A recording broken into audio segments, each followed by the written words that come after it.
In April, I climb Machu Picchu. Long before I reach the mountain, I've heard the stories. Stones cut with laser-like precision, walls that never fall, temples aligned perfectly with the sun. Some say aliens built it. Others say the Incas mastered techniques we still struggle to explain. So before I set foot on the ridge, I start digging into why this place inspires theories that reach far beyond Earth. Machu Picchu doesn't look like a city that slowly evolved. It appears in history already complete, a masterpiece balanced on a razor-thin ridge high in the Andes. There are no ancient roads leading to it. No wheels. No pack animals strong enough to carry the stones. Yet the granite blocks arrived anyway, shaped and polished with astonishing accuracy. The city doesn't sit on the mountain. It blends into it, as if the builders understood the rock at a level we're only beginning to appreciate. At the center stands the Temple of the Sun.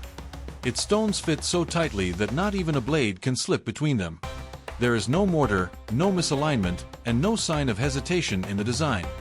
On the morning of the solstice, a single beam of sunlight enters the temple at the perfect angle, illuminating the chamber like a spotlight.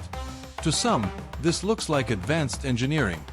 To others, it looks like a message, a sign of knowledge inherited from somewhere beyond the Andes. Inca legends add fuel to the mystery. They speak of Viracocha's children, beings of light who emerged from the mountains to teach humanity. Were they gods, ancestors, or something more enigmatic? The stories leave room for interpretation, and alien theorists take full advantage of that space. Nearby stands the Intihuatana, the hitching post of the sun. On the equinox, its shadow nearly disappears, as if the stone is drinking the light. Archaeologists call it a solar calendar. Ancient astronaut believers call it a device synchronized with the heavens. And then there is the Temple of the Three Windows. At sunrise on the June solstice, the sun shines directly through the central window with mathematical precision. The three windows echo an origin story, a sacred place where the first ancestors emerged. But to alien theory supporters, the design hints at a gateway or a beacon. The questions keep coming. Why build a city between two major fault lines? Why carve stones with techniques we still struggle to replicate?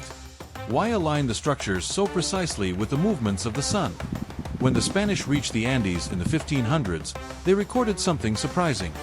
The Incas spoke with deep respect about builders older than themselves, a vanished people who knew the stones. To some, this sounds like cultural memory. To others, it sounds like evidence of a lost civilization with knowledge far ahead of its time. This is where alien theories take root. But here's what really happened. The Incas were master engineers. They used a technique called ashlar masonry, shaping softer stones with harder ones and using sand and water as abrasives.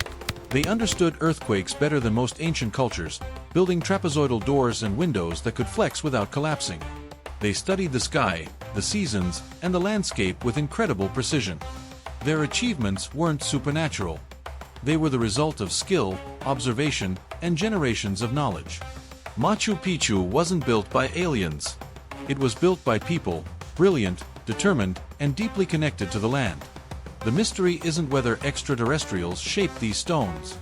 The real mystery is how a civilization without metal tools or written plans achieved such extraordinary mastery.